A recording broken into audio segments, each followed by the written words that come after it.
Hello dear students, welcome in ASC starter. मैं आपको इस वीडियो में क्लास 7 का हिंदी का पेपर लास्ट ईयर का प्रैक्टिस के तौर पे करवा रहा हूँ, ताकि आप जो इस बार पेपर देने जा रहे हैं ना, आपकी प्रैक्टिस हो सके। ठीक है, ऐसे ही ये इवनिंग का मॉर्निंग का भी आपको प्रोवाइड कर दूंगा, प्रैक्टिस के लिए यूज़ कर लेना।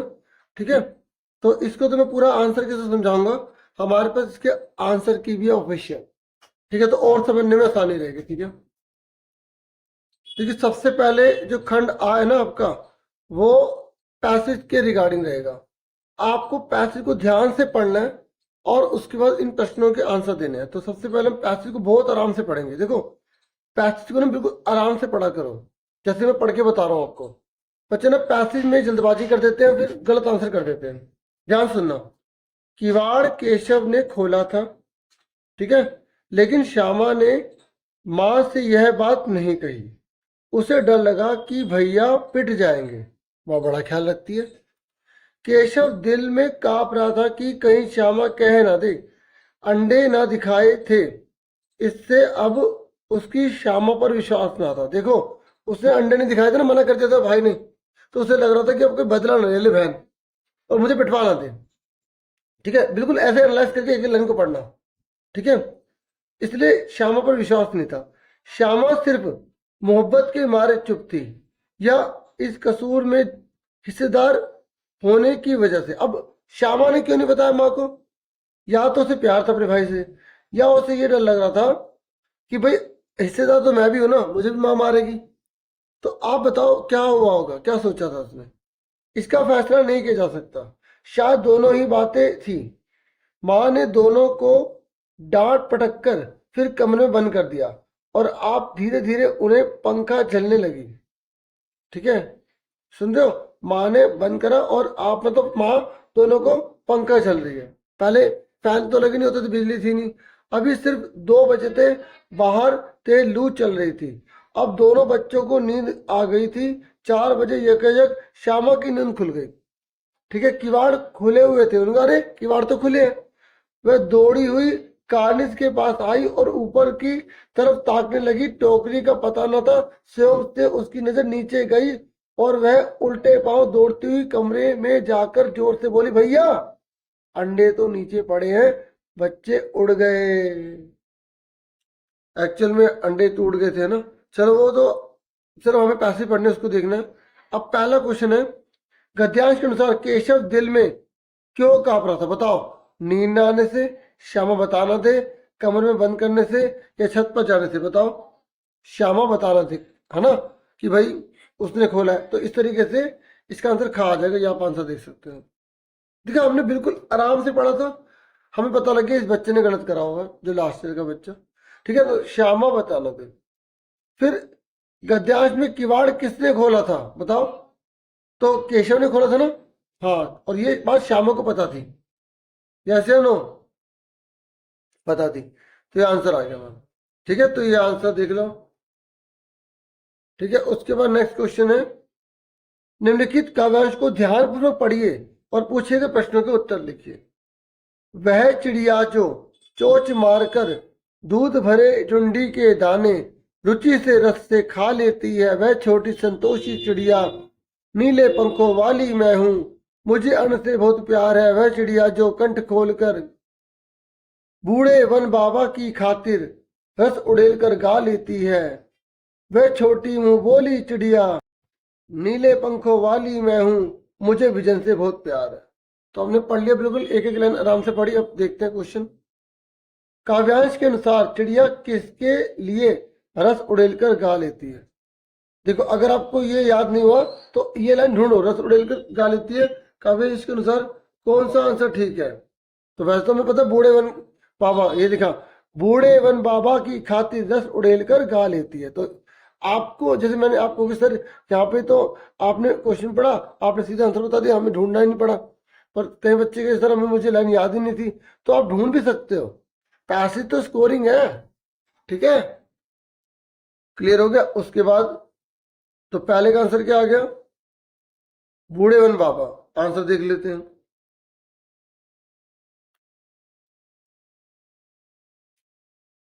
फिर नेक्स्ट है, काव्यांश के अनुसार चिड़िया के पंखों का रंग कैसा है? आपको बताना चिड़िया के पंखों का रंग कैसा है। लाल है, बैंगनी है, पीला है या नीला है? तो ध्यान से पढ़ते हैं, दोबारा से देखो। ये लिखा नीले पंखों वाली मैं हूं। ठीक है, तो इस बार मैं ढूंढ ढूंढ के दिखा रहा हूं। ठीक है, नीले आ गए। अब उसके बाद इससे बोला है पुस्तक का बहुवचन बताना है। तो पुस्तक का बहुवचन क्या होता है? पुस्तकें। ठीक है, फिर नेक्स्ट है भाववाचक संज्ञा पहचाननी है।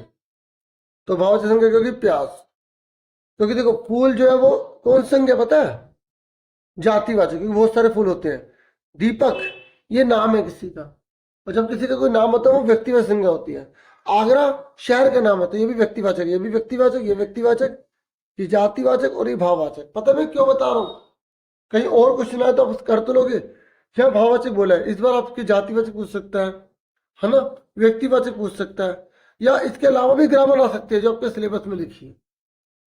सिलेबस की ग्रामर को हल्के मत लीजिएगा, क्योंकि इस बार जिन बच्चों ने 6 का एग्जाम दिया ना, तो कुछ डीपली चीजें भी दे दी थी ग्रामर में। हालांकि वो 1-2 नंबर की थी, पर 1-2 नंबर उन बच्चों के लिए मैटर करता है जिन बच्चों को पूरे नंबर लाने हैं, और आप सबको पूरे नंबर लाने हैं। ठीक है, अच्छे से कर देना। ठीक है, नूतन शब्द का विलोम शब्द, नूतन मतलब होता है नया, तो पुरातन आ जाएगा। ठीक है, ये आंसर हो गया यहाँ पे। ठीक है, ये देखो, देखिए मैं अब आपको फोर्थ में पढ़ा रहा हूँ। वह लड़का विद्यालय जा रहा है। ठीक है, यहाँ पर इससे मतलब विशेषण बताइए। देखो गुणवाचक विशेषण वो होता है जहां पे गुण बताए जाते हैं, परिमाण में मात्रा, थोड़ा ज्यादा कम, संख्या में गिनती बताई जाती है। पता है सार्वनामिक विशेषण किसे कहते हैं? सार्वनामिक विशेषण का मतलब होता है जब संज्ञा जो होती है ना, संज्ञा, तो संज्ञा के लिए किसी सर्वनाम शब्द का यूज किया जाता है। तो जैसे लड़का क्या है? संज्ञा, और इस संज्ञा के लिए सर्वनाम शब्द का यूज करो, वह लड़का विद्यालय जा रहा है, तो ऐसे शब्दों को सर्वनामिक कहते हैं। जैसे मैं एग्जाम्पल बताऊं, वह बालक मेरा दोस्त है, वह बालक मेरा दोस्त है।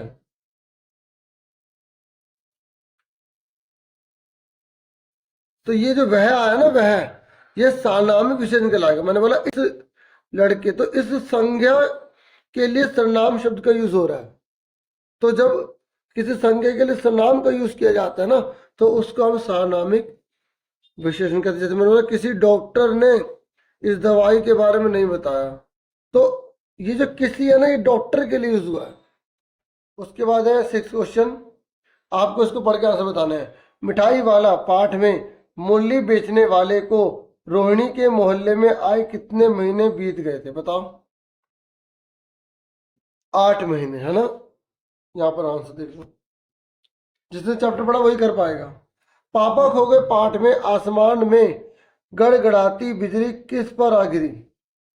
बताओ किस पर आ गिरी थी? पेड़ पर गिरी थी ना। फिर नेक्स्ट है हम पंछी उन्मुक्त गगन के पाठ में कवि ने कटुक निबोरी को किस चीज से अच्छा बताया? बताओ किससे अच्छा बताया उसने? कि उसने बोला कि मुझे पिंजरे में कैद मत करो, सोने की कटोरी में रखी मैदा से अच्छी मेरे लिए कड़वी खानी है, क्योंकि मैं उसमें आजाद तो हूँ। इसका आंसर क्या है? घा। फिर नेक्स्ट है रहीम के दोहे पाठ में मनुष्य के शरीर की सहन शक्ति किसके समान है? बताओ किसके समान है? धरती के समान है। ठीक है, घा। अब आ जाओ फिर से, ग्रामर है हमारी। ये है रात दिन में समास बताना। रात दिन में कौन सा समास है? द्वंद्व समास है। कौन सा? देखो जब डैश लग जाता है ना, तो द्वंद्व समास होता है। फिर नेक्स्ट है प्रतिमान शब्द में मूल शब्द लिखिए। तो देखो ये जो प्रति है ना, प्रति, ये उपसर्ग होता है, जो आगे लगता है उसे उपसर्ग कहते हैं। और जो मान है ना, जिससे शब्द बनते हैं, उसे हम मूल शब्द कहते हैं। क्योंकि आपसे उपसर्ग प्रत्यय भी पूछ सकता है, उपसर्ग आगे लगता है, प्रत्यय पीछे लगता है। ठीक है, 6 क्लास में पूछ लिया था, तो आप 7वीं में आपसे पूछ सकता है। ठीक है, फिर ये नेक्स्ट है अनुगमन शब्द उपसर्ग बताओ। तो बताओ इसमें कौन सा है? तो अनु जो है ना, अनु, वो क्या उपसर्ग है। और गमन क्या है? मूल शब्द है, क्योंकि जिससे शब्द बनते हैं ना उसे मूल शब्द कहते हैं। फिर नेक्स्ट है, कहीं भली है कटुक निबोरी, वाक्य में विशेषण छाटिए। तो निबोरी कैसे? कड़वी, तो कटुक आ जाएगा, तो इसका आंसर क्या आएगा? कटुक। ठीक है, आंसर देख लो आप सारे, ये देखो अब इसमें ना आंसर ऐसे लिखे थे तो आपको समझ नहीं आता, इसलिए मैंने कहा कि समझा देता हूँ। ठीक है, अब उसके बाद नेक्स्ट क्वेश्चन देखो। देखो, जो जीता ना जा सके, तो इस तरीके के आ रहे हैं। ठीक है, वाक्यांश के लिए एक शब्द वाले आ रहे हैं। ठीक है, तो आप सारे प्रैक्टिस कर लो। ठीक है, जो जीता ना जा सके मतलब अजय, मतलब जो, मतलब वो, उसे आप हरा नहीं सकते, मतलब ये अजय का मतलब ये, ठीक है ना, मतलब आप उसे जीत नहीं सकते, अजय। फिर नेक्स्ट है, रहीम के अनुसार सज्जन संपत्ति क्यों जमा करते हैं? बताओ, जो सज्जन होते हैं, सज्जन जो अच्छे लोग होते हैं, वो संपत्ति क्यों जमा करते हैं? तो आप बताओ कि दूसरों की मदद के लिए, दूसरों की मदद के लिए। ठीक है, तो बहुत सिंपल है, एक लाइन में बताना है। पक्षी कहाँ का जल पीना पसंद करते हैं? नदी झरनों का जल। ठीक है, फिर एक तिनका पाठ में कवि के घमंड को किसने चकनाचूर कर दिया? तिनके ने। बस इतना लिखना था। फिर उसके बाद देखो, आपकी बुक से क्वेश्चन है, अब इसे पढ़ते हैं।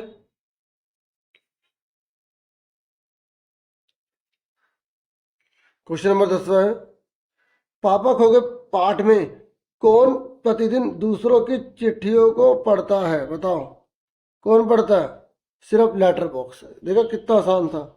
फिर है, मिठाई वाला पाठ में बीकानेरी रंगीन साफा कौन बांधता था? बताओ, मुरली वाला। कितना आसान, चैप्टर पढ़ा तो बता दोगे। अपूर्व अनुभव पाठ, तोतो चान जापान के कौन से गांव की रहने वाली थी? तोमोए। नेक्स्ट है, नीलकंठ पाठ में लेखिका ने मोर के बच्चों को कितने रुपए में खरीदा था? 35 रुपए में। ठीक है, और एक बात सुनो, देखो अगर लिखा हो ना कितने क्वेश्चन करने तो उतने करने, यहाँ पर 1 into 4, हर क्वेश्चन एक एक नंबर का है, आपको सारे करने हैं। देखिए, क्वेश्चन नंबर 11 करवा रहा हूँ, ये 30 से 40 शब्दों में है, और आपको यहाँ पे 4 करने हैं कोई से। तो पहला क्वेश्चन है, खिलौने वाले के आने पर बच्चों की क्या प्रतिक्रिया होती थी? जब खिलौने वाला आता तो बच्चे क्या करते थे? आंसर पढ़ता हूँ, सुनो। बच्चे अति उत्साहित हो जाते थे, उन्हें खेलकूद सामान जूते चप्पल आदि का ध्यान नहीं रहता, वे अपने अपने घर से पैसे लाकर खिलौने का मोल भाव करने लग जाते थे। ठीक है, फिर नेक्स्ट क्वेश्चन है, ये कह रहा है, खान पान संस्कृति का राष्ट्रीय एकता में क्या योगदान है? खान पान की बदलती तस्वीर पाठ के अनुसार बताइए। देखो कई बार क्वेश्चन में पैसे से मिल जाते हैं, जो हमने पैसे के ऊपर पढ़ी थी ना, उसी में कवर हो रहा है। ठीक है, तो उत्तर भारत के व्यंजन दक्षिण व दक्षिण के व्यंजन उत्तर भारत में अब काफी प्रचलित हैं।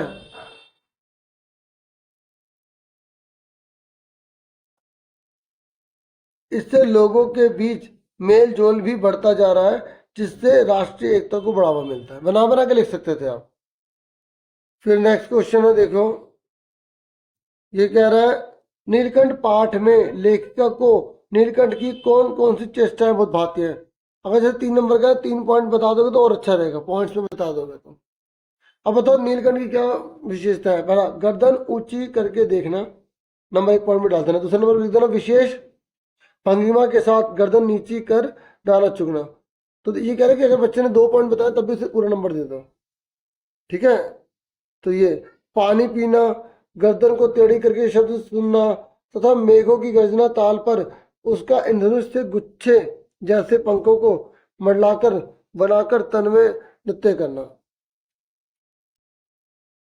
देखिए थर्ड पढ़ता हूँ, गर्दन ऊंची करके देखना, विशेष भंगिमा के साथ गर्दन नीची कर दाना चुगना, पानी पीना, गर्दन को टेढ़ी करके शब्द सुनना, तथा मेघों की गर्जन ताल पर उसको इंद्रधनुष के गुच्छे जैसे पंखों को मंडलाकर बनाकर तन में नृत्य करना। मेरी बात सुनो, आप कोई से भी 2 पॉइंट लिख सकते हो, यहाँ पर लिखे कोई 2 बच्चे ने लिखा तो पूरे नंबर मिलेंगे ऐसे। फिर नेक्स्ट देखो, फोर्थ, ये कह रहे यासुकी चांद को अपने पेड़ पर चढ़ाने के लिए तो चांद ने अथक प्रयास क्यों किया? अपूर्व अनुभव पाठ आधार पर उत्तर दीजिए। देखो, यासुकी चांद ने दिव्यांग होने के कारण किसी पेड़ को निजी नहीं बनाया था, मतलब उसने अपना पर्सनल पेड़ नहीं बनाया। तो चांद की अपनी इच्छा थी कि वह यासुकी चांद को अपने पेड़ पर अमंत्रित कर दुनिया की सारी चीजें दिखाए, ऊपर चढ़ा के ना दुनिया दिखाए कि दुनिया कैसी होती। ठीक है, इसलिए बहुत अच्छा चैप्टर बच्चों, पढ़ना जरूर इसको। चैप्टर पढ़ के ना उसे समझा करो, क्या देखा करो वो क्या कहना चाहता है। ये कह रहे क्या वजह थी कि सभी पात्र मिलकर भी लड़की को उसके घर नहीं पहुंचा पा रहे थे? पापा खो के पाठ के आधार पर आपको बताना है। तो आप लिख दोगे, लड़की बहुत छोटी व अबोध थी, उसे अपने माता पिता का नाम व घर का पता तक मालूम नहीं था, इसलिए सब मिलकर भी उसको, लड़की को मतलब घर तक नहीं पहुंचा पा रहे। अब नेक्स्ट क्वेश्चन है, कह रहे 3 प्रश्नों के उत्तर देने आपको इसमें से। ये कह रहे कठपुतली को अपने पांव पर खड़ी होने की इच्छा है, लेकिन वह क्यों नहीं खड़ी होती? बताओ। आप लिख सकते हो, जब उस पर सभी कठपुतलियों की स्वतंत्रता की जिम्मेदारी आती है तो वह डर जाती है।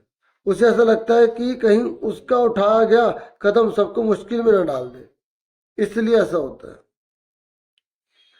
फिर कह रहे हर तरह की सुख सुविधा पाकर भी पक्षी पिंजरे में बंद क्यों नहीं रहना चाहते?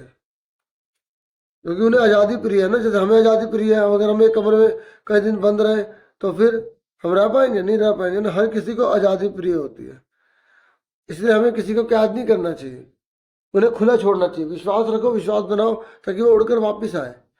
उन्हें वहीं उड़ने और अपने मन की करने की आज़ादी नहीं है ना, बंद होंगे तो। पक्षी को ऊंची उड़ान भरना, बहता जल पीना, अपनी पसंद का दाना चुगना पसंद है, इसलिए। फिर कह रहे वृक्ष और सरोवर किस प्रकार दूसरों की भलाई करते हैं? रहीम के दोहे पाठ के आधार पर बताइए। आप बताओगे वृक्ष असंख्य फल उत्पन्न करता है, लेकिन वह स्वयं उसका उपयोग नहीं करता। देख रहे हो कितने महान होते हैं पेड़, फल दूसरों के लिए देते हैं, है ना। ठीक उसी प्रकार सरोवर भी अपना जल स्वयं न पीकर उसे समाज की भलाई के लिए संचित करता है। ठीक है, इस तरीके से आप याद रखना इसको। नेक्स्ट क्वेश्चन है, घमंडी की आंख से तिनका निकालने के लिए उसके आसपास लोगों ने क्या किया? तिनका पाठ के आधार पर आपको बताना है। तो आप लिखोगे उसके आसपास के लोगों ने कपड़े की मूठ बनाकर उसकी आंख में लगाई। ठीक है, अब आगे देखते हैं आगे क्या है। देखिए अगला है 80 से 100 शब्दों में लिखना है। 3 आएंगे, तीनों में से आपको एक करना होगा। ठीक है, अनुच्छेद है। तो देखो आप कोई सा भी एक चूज करेंगे ना, जैसे वृक्षारोपण है या गणतंत्र दिवस है या अभ्यास का मतलब प्रैक्टिस की क्या फायदे हैं, तो आप देखो लिखेंगे कैसे। ये कह रहे हैं कि जो बच्चे ने लिखा है ना, विषय वस्तु उसके 3 नंबर है, भाषा उसकी 1 नंबर मिलेगा, प्रस्तुति किससे प्रेजेंटेशन कर रहा है तो 1 नंबर है। तो आप पहले पता कैसे करेंगे, जब अनुच्छेद आएगा तो सबसे पहले आप जो है ना प्रस्तावना लिखेंगे, मतलब उसके बारे में बताएंगे वो क्या होता है। फिर दूसरे पैरा में ना जो उसके फायदे नुकसान या नुकसान जो भी है उसको बताएंगे। लास्ट में आप इस तरीके की क्लोजिंग लाइन लिखेंगे, क्योंकि आप साथी के उसके हिसाब से।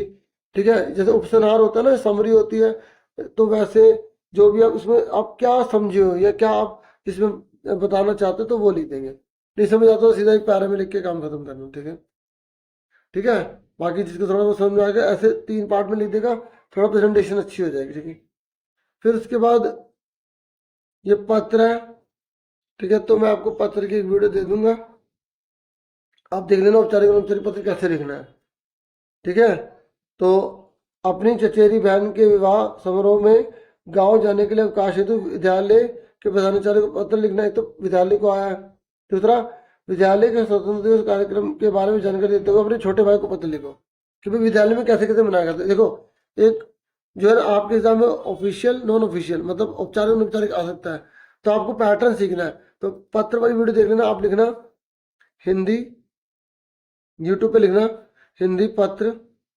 ठीक है, क्लास मत लिखना कुछ भी, चैनल का नाम लिख देना, आपको वो वीडियो मिल जाएगी और बहुत आपके काम आएगी। ठीक है, ASC स्टार्टर पूरा लिखना। ठीक है, तो देखो इस तरीके से मैंने आपको पूरा कि पेपर समझा दी। हिंदी में तो देखो यही है, आपको सिर्फ चैप्टर रिवाइज करने हैं, उसकी समरी वगैरह पढ़ लो, ठीक है, रीडिंग कर लो। तो समरी पढ़ोगे ना तो पता है क्या, बहुत सी छूट जाएंगी, क्योंकि अंदर से बहुत डीपली पूछा जाएगा। तो चैप्टर थोड़े से पढ़ लो ना अच्छे से, ठीक है, और सारे आंसर आपके हो जाएंगे। बाकी ग्रामर तो मैंने आपको बता दी कि आपको क्या क्या करनी है, ठीक है।